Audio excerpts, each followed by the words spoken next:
Yuletide. It's about all those kind of things, that Christmas spirit. And today we have Yuletide. You don't know about the Yuletide? The Yule? Is that good feelings or something? I don't know exactly what Yuletide means. Do I like this movie? Not really. Y'all can't go from that kiss to, did you feel something on the stage? Hell yeah, nigga, your tongue. Can you feel the... I'm pitching a tent. I'm pitching a Christmas tent right now. Let me just look up Yule.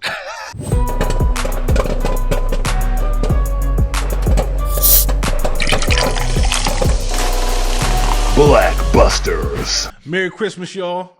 Merry Christmas, Busters. Merry Christmas, Busters. Welcome to BlackBusters, the best movie review podcast in the world. In the world, Craig. That's right. I'm your host, Tone. Joined today by my co-host, Mr. Andrew Tyree. How are you, brother? That's right. I'm good, man. I'm going to go with Andrew, a.k.a. Swipe Right on Love. Okay? Tyree. Yeah. It's your boy, Tony, Black Santa. I'll be dropping off some gifts on the 27th. I gotta wait on my check to clear, and then I drop off them checks on the 27th. Yeah, I was gonna go with Andrew. I'm a deck your halls, but that's you nice. know that's kind of gangster. I'll save it for next week, maybe. I appreciate that. Yeah. We're wrapping up the Christmas season, man. I hope you guys are having a good time. Getting ready for the Christmas season. I hope your money is right. I hope the gifts that you can give, you give them. But of course, gift giving is not the reason for the season. It's about family. It's about Yuletide. It's about all those kind of things, that Christmas spirit. And today we have Yuletide. You don't know about the Yuletide? The Yule? Is that good feelings or something? I don't know exactly what Yuletide means. But so you don't know about the Yuletide. But I think it's probably like a Norwegian word for happiness. You ever heard of the Yule log, Drew? Have you ever heard of the Yule log? Yeah, I have heard of a Yule log, yeah. Yeah. Let me just look up Yule.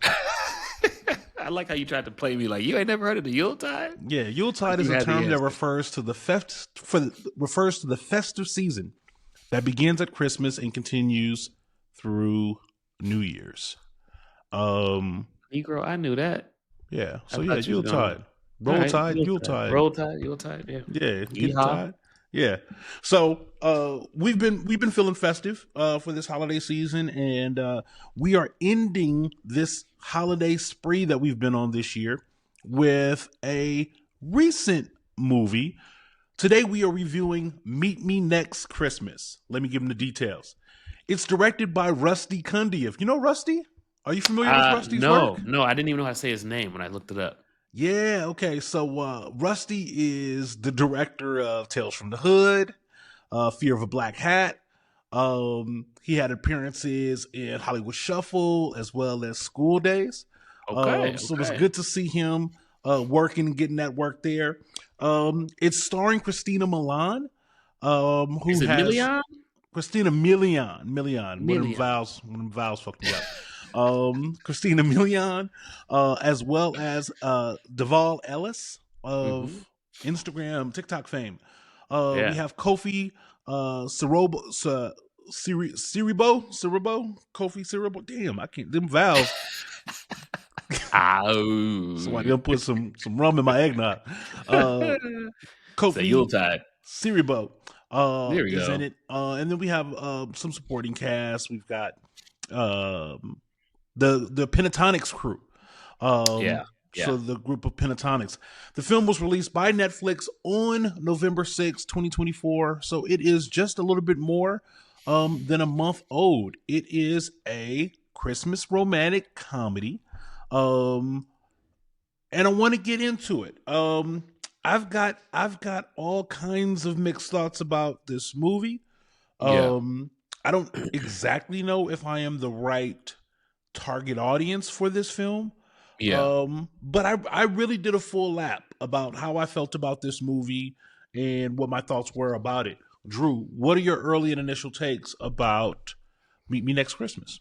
Yeah, we might not be the best duo for this show because I feel like we're always aligned. We don't have many opposing views because I did the same thing. Like I took a full lap around all of the feelings, and this movie at certain points made me feel like I was broken. like I remember saying to myself, damn, Drew, you broke. Like you are a shadow of the thug that you used to be. You are a mere glimmer of the hardened person that you were. Because I was like, at certain points, I was like, damn, this is nice. This is cute. I like this love shit. Yeah. And I turned it on again to be such a hater. And at certain points I was a hater, but like at some points I was like, oh. What the fuck? I'm broken. Yeah. So I'm like yourself. I groaned through this entire movie. I watched it with my wife and I groaned and I snickered and I paused it to talk shit. And then I pressed play again and I was sucking my teeth and rolling my eyes. And at the end of the movie, I was smiling. Right. And so I think that like my conversations with you over the last couple of weeks, you've helped prepare me on how to watch a movie like this. Right. Okay. And let me tell you how you've helped me.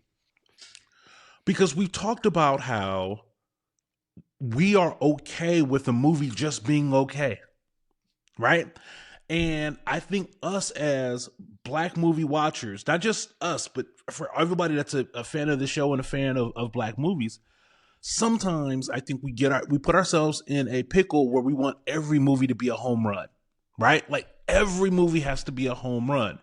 And as I'm watching this movie, I'm like, this movie isn't very good. I'm not really feeling it.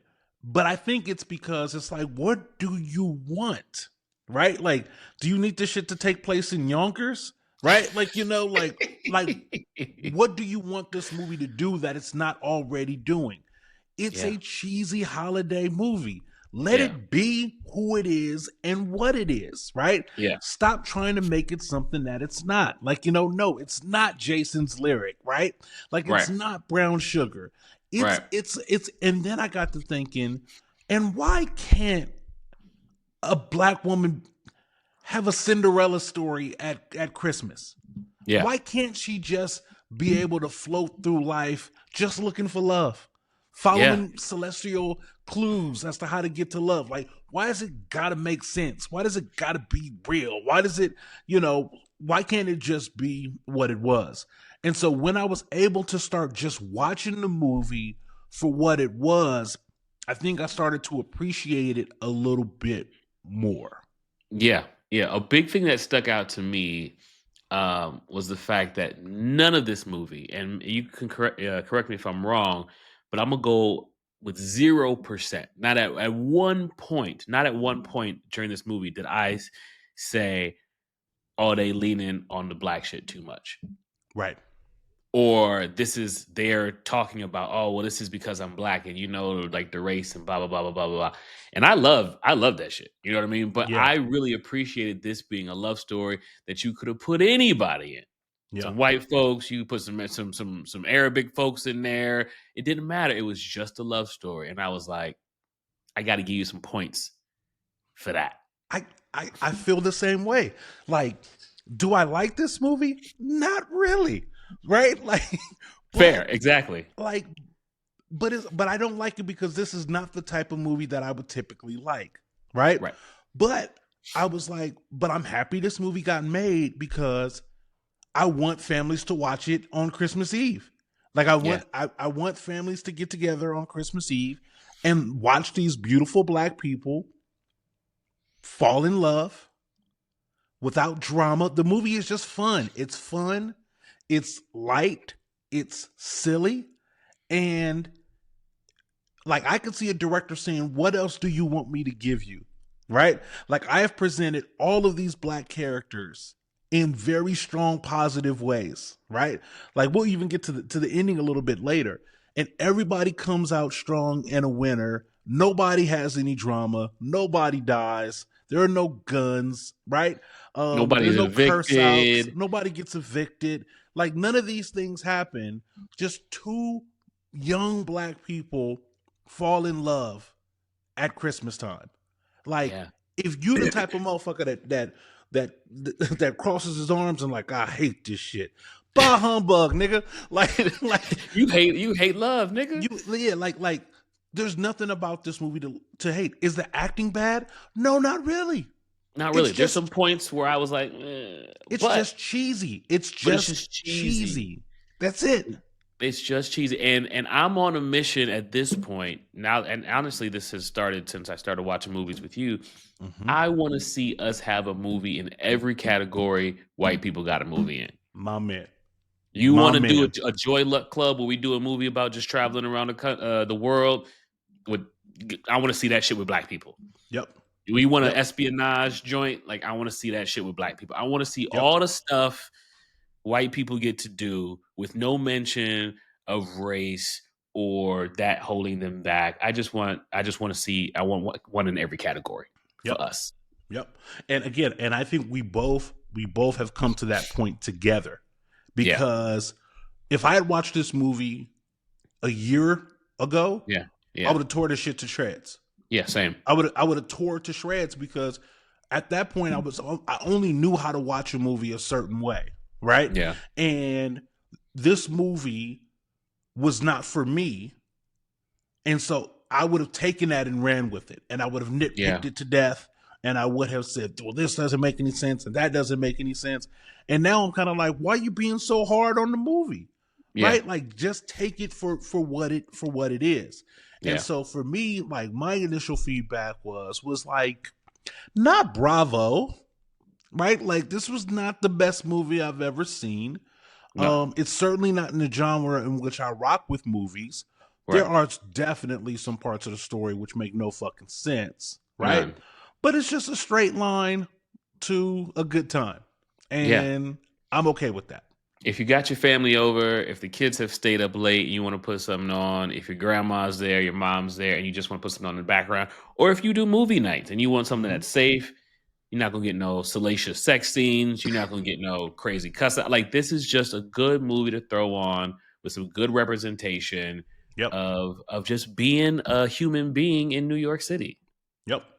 So let's get into a little bit of the review. The movie starts in Chicago's airport, maybe O'Hare Airport.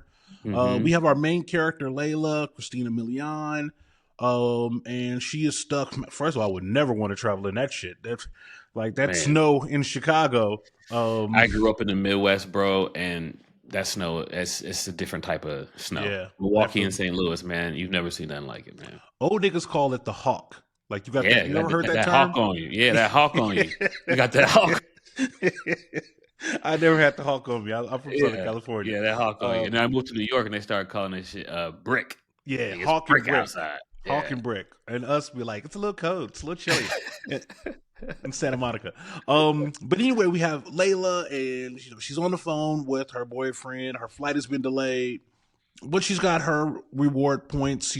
She chills in the lounge where she runs into Devale Ellis, who plays Teddy, and they just kind of bump into each other. It's a really kind of quick exchange. She's picking out at the buffet. He offers a little sriracha on there. Even if I had not seen the trailer, that's who she's going to end up with, right? So like it was obvious. You don't even. I didn't know him. See, okay, so let me finish doing the opening, and then we can kind of go to that.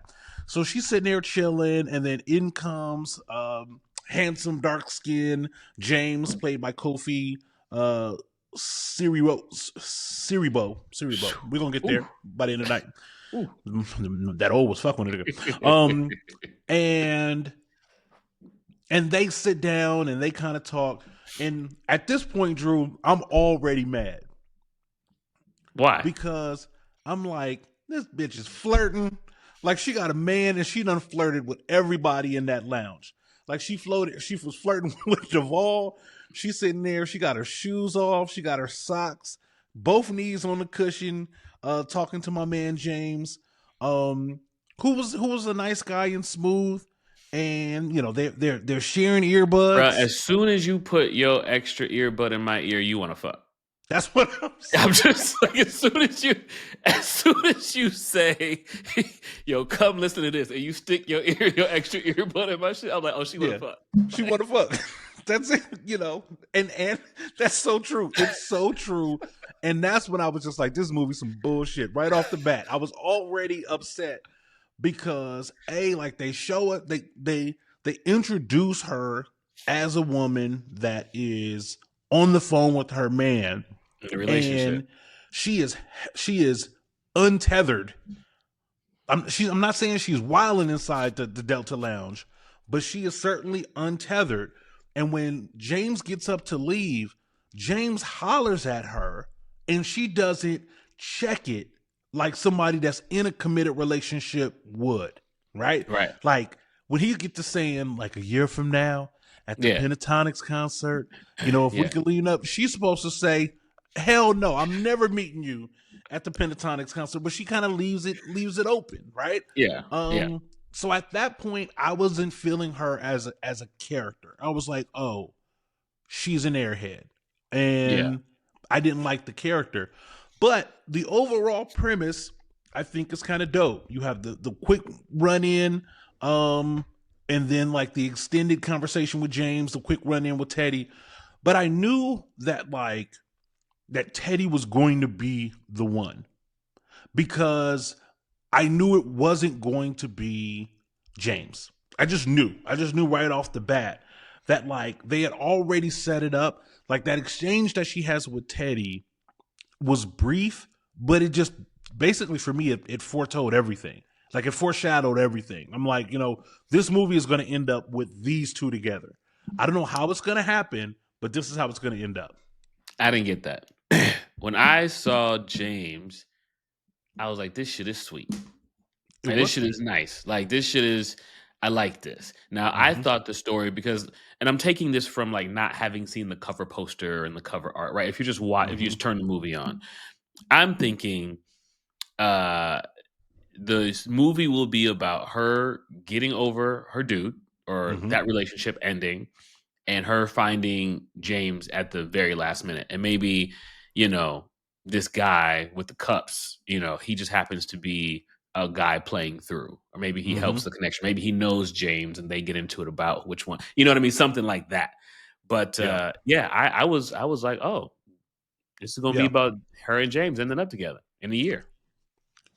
In a short amount of time, I'm sure you got the clues about what was going to happen. Yeah, she's at work. She leaves home. My man is smashing, cheating. Her boyfriend is smashing and cheating.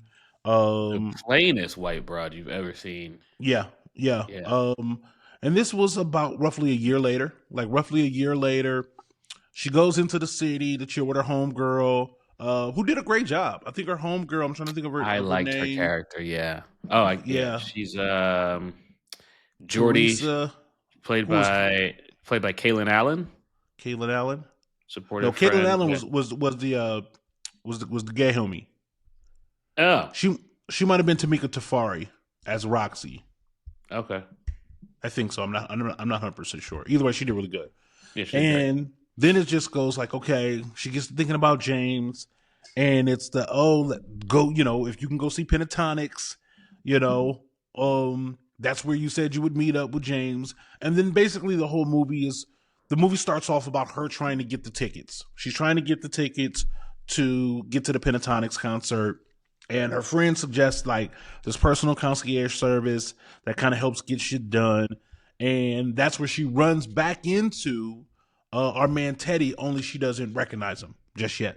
Right. And they set out on adventures and trying to get the ticket, which basically for the next like 20 to 30 minutes of the movie is just kind of like goofy shit, right? They're doing goofy shit. She's hella naive. And then we just have like these little like bits of them showing each other a little bit of their personality. But it's really light. Like it's the defrosting melting happens really gradually. It's cheesy, it's ham-handed, it's a little bit forced, but it's okay because it's all genre appropriate. What did you think about like the early kind of courtship that they were having in the film? Yeah, I liked the characters. I liked the way, is it Devale? Mm-hmm. I liked the way he played his character. You know what I mean? He's really good. Clearly a smart guy, clearly has skills, but doing this thing because he needs to. You kind of get that feeling. He's not very good at being a concierge, but he's just like, yo, I'm just trying to make ends meet. I related to that character. I've been that guy. So like, I really enjoyed him. And I really appreciated his character not being super thirsty. Yeah. Or super smooth. Or super smooth. Like, he wasn't like, yo, I'm going to get this girl. She's going to try to meet this dude, but I'm going to do my thing and like get her. Yeah. I really liked it. He was just like, no, I'm just trying to get you these tickets. Like, this is my job. You're going to get these tickets. You might be fine or whatever. But like, I didn't want him to be a thirst bucket. Like, he could have easily opened the door and saw her and been like, you know what I mean? And like, that could have happened instantly. And you could have played the movie that way. Like, he wanted her from jump. So I like the movie asked him to do something, Drew, that's very difficult to do, because he's obviously a handsome guy in the real world, but he has to play this character who maybe doesn't even know the attributes that he has, right? Yeah, like a fine girl from Iowa. Yeah, like exactly. Like the baddest trick in Iowa who doesn't know like that she could be demanding a more expensive purse. Yeah. Right? Like, that doesn't know that. And so he's out here and he's a nice guy. He's a nice guy. So I think it's very difficult to play charming and kind of like not alpha male at the same time. Right? Yeah. Like, he was assertive, but he also was kind of unsure of himself in situations. Like, he knew what to do in terms of, handling the snake ticket broker, right? Like, so there was a certain level of street smarts to him. When they go to the Odd Couple at the and that was great. We definitely have a sex dungeon. I thought those guys in the high rise were awesomely odd. Oh yeah, I think they were awesomely odd. That could have totally fallen apart and been like, this was whack, but I think it was kind of pitch perfect there. And then from there, that leads them to Chanel to get the purse. And, you can see, Ellis kind of stand up for, Teddy. You can see Teddy kind of stand up for the worker.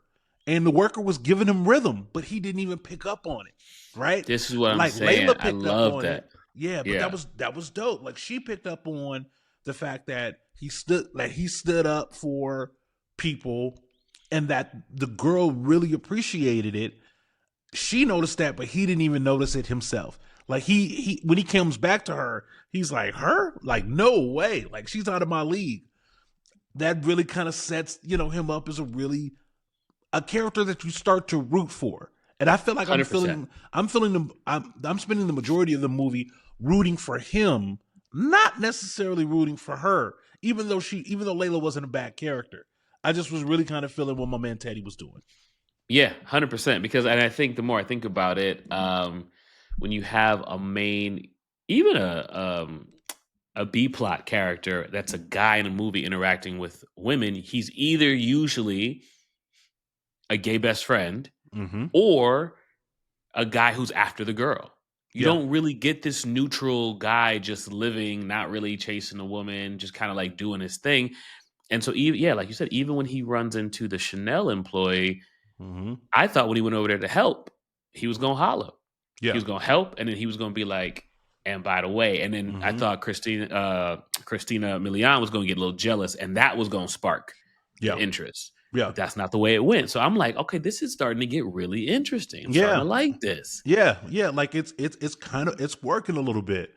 Then we get to, I think from there we go to how my man is an excellent cook, which cheesy, ham-handed, but it works, right? He goes back to the homegirl's house and he's cooking up a storm. The homegirl is kind of feeling him already, right? Right. And this is kind of after the creepy people kind of like planted the seed in Layla's head, like, Teddy's a catch.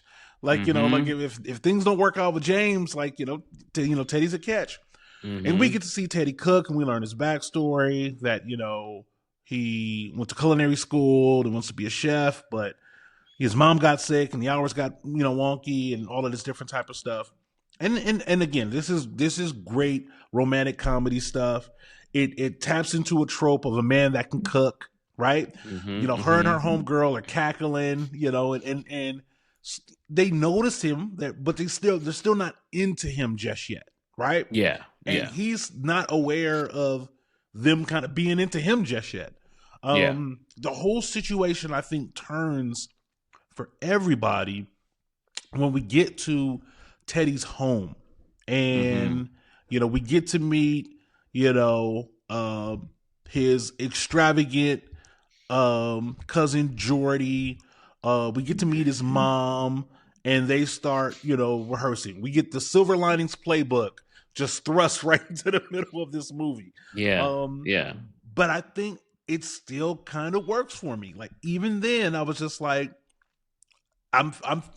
I see what they're doing, and even if it's not my genre, I'm not saying that it isn't working and that it isn't doing okay. What was your take when they got to the crib? This is when I really started to love this movie. I really enjoyed his relationship with his flamboyantly gay cousin. Yeah. I mean, head wrap, eyelashes, face makeup, the whole nine. I have an uncle who's gay, same way, and it reminded me of our relationship. You know what I mean? And I feel like a lot of times people kind of mistake tolerance or acceptance for love, and I think they really honed in on the love. He wasn't just tolerant, you know what I mean? He loved him even down to their handshake. You know what I mean? He's like, I'm down to do a French kiss, like how the Parisians do handshake. I'm completely straight, but like every time I see you, I'll do this handshake with you. The handshake was hella gay. It was hella gay. But it was hella gay. And you would imagine that a lot of dudes would have been like, I'll do a handshake with you, but I'm not finna not finna do that. Especially in front of this woman who don't know. You know what I mean? And he didn't care about none of that. He went right to his shit. This is my cousin. This is my cousin. I've whooped niggas' asses for talking shit about my cousin. He's whooped niggas' ass for talking shit about me. About me, because this nigga can fight. He can fight. Like, you know what I'm saying? He's just gay. He's right? just gay, but he got hands. Yeah. You know what I'm saying? And so that really sold me. When I saw that bond, and I was like, oh, they wrote that in there on purpose, or somebody made that very conscious decision, I was like, man, I really fuck with this. I like that. And again, like I said, like, you can knock it for the Christmas cheesiness, but that relationship is hard to pull off on screen. And we come across feeling like, I'm not really tripping because Teddy not tripping. Right. Because Teddy is not tripping off of Jordy. I'm not tripping off the fact that Jordy is outrageously gay. Right? Now, again, there are some people, some guys, some people that just the sight of somebody gay, somebody transgender, somebody in drag is an immediate eject button for them. Right? Yeah. Like, I get it. For me, I thought that this movie navigated that part. And some people would have been like, oh, this movie was just fine. We didn't need the gays and the agenda, you know what I mean? And all of that. And I get it. Have those conversations if that's how you feel. What I will say is, agenda or not, this part of the movie was well executed, right? I love it. It was well executed. I felt the relationship that Teddy had to his cousin. I felt that the relationship that Teddy had to his mom. And I could see how just being in that household really revealed so much for Layla. I mean, Layla admits earlier in the movie, my family doesn't really get up on the holidays. Like, I'm not super close. So for her to be in this family, to be in this house and experience Christmas the way that they experience it, like, these are all the things that she wants. And all of these things are slowly starting to line up. These things that she kind of wants are slowly starting to align. And it feels natural, even though we've cheesed our way there. I'm like, I want to hate it, but I can't because it's not that bad. It's pretty good. Yeah, and let me say this. I think maybe unintentionally or intentionally, but without like really shining a harsh light on it, what they did was really knock down a lot of Black tropes or Black stereotypes in these scenes, because when you think about people who are viewed as being most intolerant of people who are different, you think of black men. Like I hear it all the time. Like black men get to talking. They wouldn't normally have somebody who's gay or transgendered in their group of people, in their group of friends. You knock that trope down as soon as he walks in the door. Also, in these scenes, usually in black movies, the mother is run down. She in a house coat. She can't get out the bed. Oh, here's my mom. She's sick. She feeble. She on her last. Mom was up, looking good, moving. I'm fine. You go ahead. I was like, that's what I like to see, because you don't see that in film a lot. And so I really appreciated what they did with this scene without even trying, or maybe with trying, but without being heavy-handed about it. Right. I mean, like they threw that Silver Linings playbook, in there where they've got to learn the routine. Again, highly unrealistic, but I'm having fun. I got some Yuletide in me, so I'm not really tripping.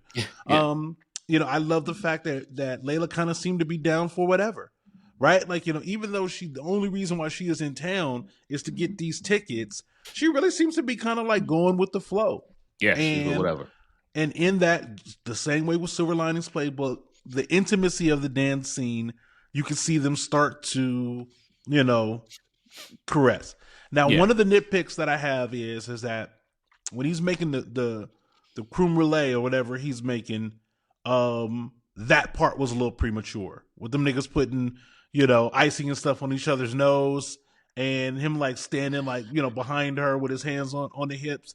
Like, that, I think they kind of jumped the gun a little bit on that. Like, they could have, now if I didn't know where this movie was headed already, now I absolutely know. Because they are very much romantically and physically kind of connected at this point.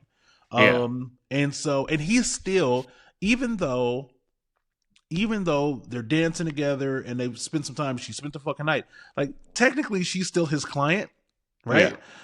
Technically he's still kind of like on the clock, and that's what a concierge does.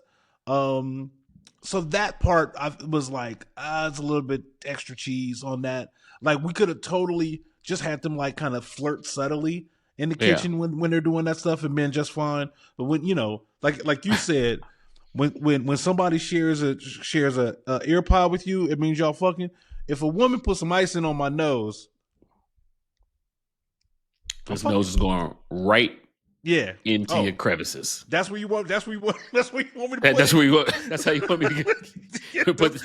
You want me to get some? I'll get some shit on my nose. Don't worry. We can do this. Yeah. Okay. Got you. Clearly. Yeah. Hold on. Let me get this off, and we replace it with the other stuff. Which is fun. Okay. So then we go. From there they go to the drag competition, and that's fine. You know what I mean? Like, it's drag dancing. They go in to kind of do their number. I'm glad they didn't win, because they didn't deserve to win. That'd have been some drumline. They weren't even in drag. I was like, how do you even let them in the competition? Y'all not even in drag. Because his cousin is like the gay Dundutta. He said, I tell you what, you know what I mean? Like, my family in here, they ain't in drag, but they have a great dance, and they come up from the dance, and there's like this epic like kiss. Can we talk about this kiss for a second? Let's do it. This ain't no goddamn first kiss. Yeah. This is when I start to get a little pissed off. Mm-hmm. Your first kiss is supposed to be, you on stage, you're in the heat of the moment. I get it. You have a first kiss. Y'all still client and concierge. You still trying to get these. It's supposed to be like a, oh my God, what do we do? Nah. They kissed, her lips parted. They had the partitions of the lips. He nibbled on the top one. What the fuck is going on? Yeah. Man. Yeah. I said, oh, this, y'all. That was a deep kiss. And here's the problem with that. Y'all can't go from that kiss to, did you feel something on the stage? Hell yeah, nigga, your tongue. Like, you can't. Can you feel the woody in my... I'm pitching a tent. Yeah, I'm pitching a Christmas tent right now. Like, did you feel? Do we experience something on stage? Yes, nigga. We kissed for 73 seconds. And I have a North Pole now. Yeah, what are you talking about? That was a legit. But and again, like, okay, yeah, like you that kiss was maybe supposed to happen in the end. 100%. So even if they had come up from the dip up to like the smooch push off, that felt a little bit. But you're right. Like after that kiss, where clearly the fireworks got set off between them all, they should have been like, okay, so your place or mine, you know, like what's happening next. And then what also, and again, it's nitpicky because it still works. It doesn't ruin the movie. But like both your cousin and her homegirl saw what happened too.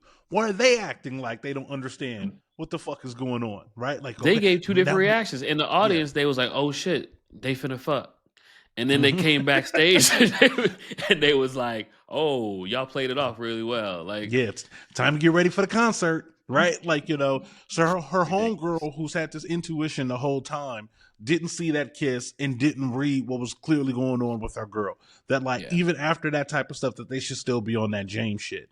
But I get it. So, you know, that part is over.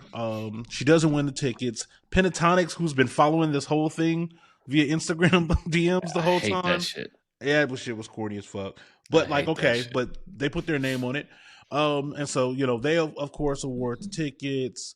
Christina Milian, you know, gets whisked off to get her hair and makeup done by her homegirl. During that time, the conversation happens and she realizes that she really wants to be with Teddy. Teddy is there, and it's almost kind of like the Pentatonix fools are kind of like treating the motherfuckers like marionettes. Like they don't, you know, like let's throw them together and see what happens. But you know, they solicit Teddy as well. And then we kind of get to the end, which is, you know, Teddy confronts his fears, go up on the scaffolding, comes down, makes this speech.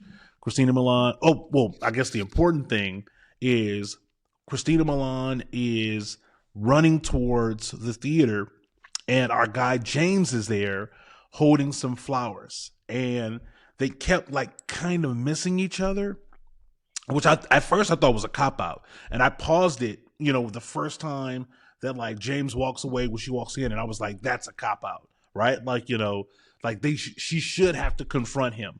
They should have to have a conversation, right, about what's going on. So I thought they were going to miss each other. And then eventually when they do kind of run into each other, you know, she makes the declaration to James that like, you know, she makes a declaration to James that she's in love with Teddy, and she runs off, and like a couple of seconds later, James's chick pulls up, which I thought was hilarious, right? Yeah. Like, you know, I was telling my wife, I was like he had a bitch back at the airport. You guys, do you really think that he was that this man is going to be single all year long? You know what I mean? As handsome and as wealthy and as educated as he is in New York City, that you thought that he was just out in the street single for you. Bitch. He been had a bitch. He had a bitch when he was trying to mack you up in the Delta Lounge. He had a bitch that he was going home to. He went to her house when the shit landed in LA. I like that, but one of the other things that I told Kendra was dope is that I like that they still maintained his decency at the end of the movie, because they could have easily have made James a jerk. They could have made James a jerk. They could have made him a scumbag. They could have made him all about that thing. They could have made him a cheat. You know, they could have made him all of these things, but ultimately they keep him as a decent man. You know, that line that he tells his wife, that's the girl that I met in the airport, right? Yeah. Means that like our guy James was stand up the whole time. Which means he told her about her. That wasn't the first time he's mentioned her, which is a beautiful thing. He's like, we're going to go to this concert, but we might run into this woman. Here's the story. Here's a story about that, which is dope. Which is dope. And I love the fact, that like James doesn't have to be the villain, right? Yeah. That like Layla and Teddy can fall in love, and James doesn't have to be an asshole. Like he doesn't have to be your typical, you know, HBCU, you know, Morehouse jerk. right? Yeah. Like, he's redeemed. And we get this great moment at the end. At the end. Go ahead. I tell you something that just really pissed me off about this moment.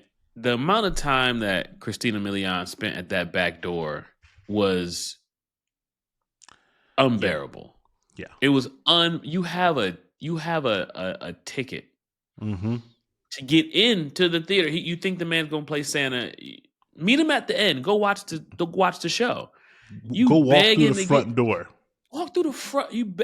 And not just, hey, can I get in the back? No, okay, cool. I'm gonna go through the front. She begging to get into the back, and I'm just like, it's 3 scenes. It's 3 separate scenes of her being like, "You need to see my ID? No, bitch.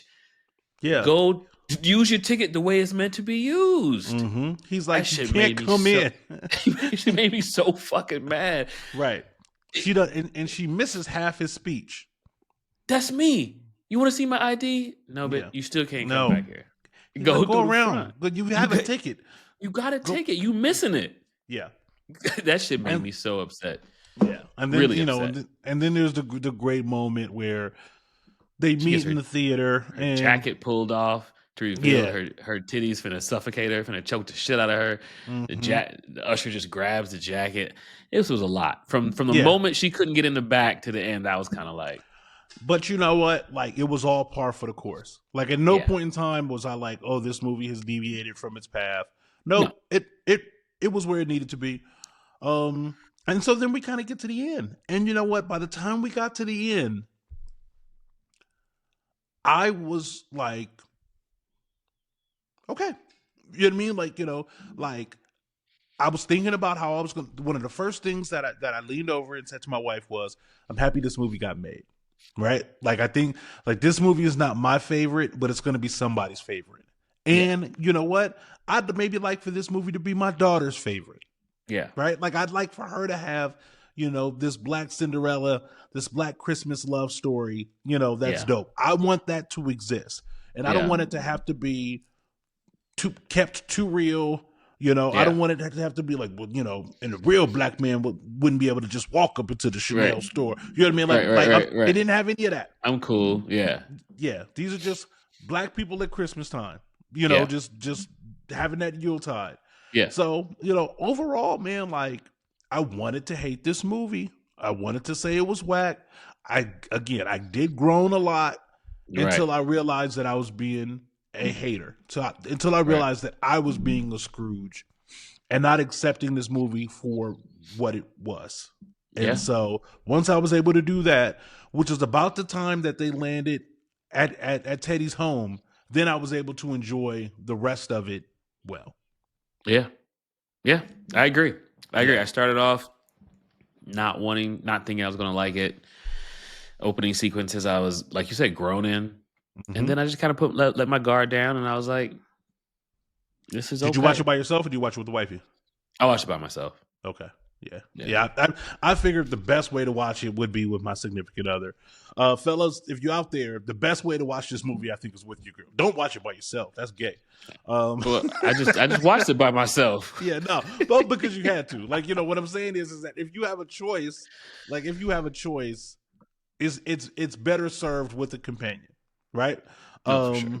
Yeah. Like as a heterosexual man, you got no real reason to watch this movie by yourself. Right. But like, either watch it with your family or watch it with your girl or watch it with your daughters. This is the best pairing. This is a good, it's a good movie to watch with your daughters for sure. Yeah. Yeah. It's a good, this movie pairs well like that. If you just love movies, and you're not doing a review podcast, like, worth it. Like, it's, like I'm trying to watch as many black movies as possible in my life. I'm with you, Drew. You good, bad, let's do a Tubi spinoff. Let's watch everything there. And see how we feel. But let's get into some individual awards. Who do you have as the MVP? Who's your MVP of Meet Me Next Christmas? Yeah, I'm gonna give it to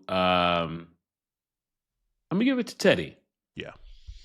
I'm gonna give it to Teddy. I love a dude who's not thirsty, man. Like, I love a character or a guy in real life even who could be around a beautiful woman, beautiful women, and just be cool. It ain't always got to be like, I'm going to get the number, I'm going to connect, I'm going to smash.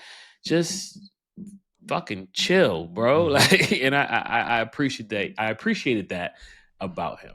Yeah, I agree. Like, he's the best part of this movie.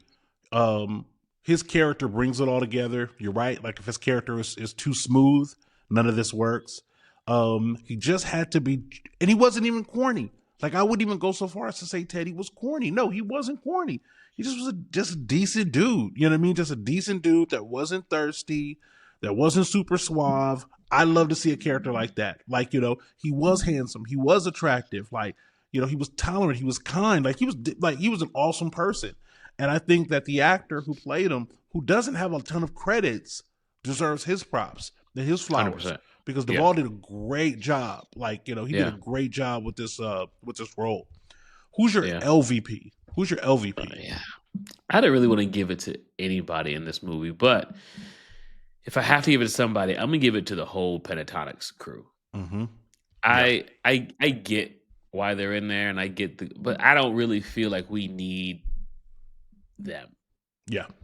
I don't feel like we need them. I don't feel like they do any like their scenes are kind of hacky.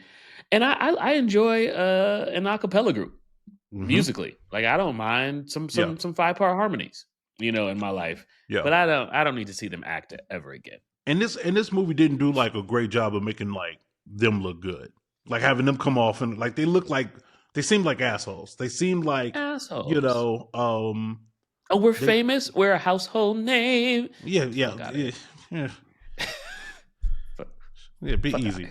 But for me, fuck out of here, Pentatonix. You're not that big. Silent Night, motherfuckers.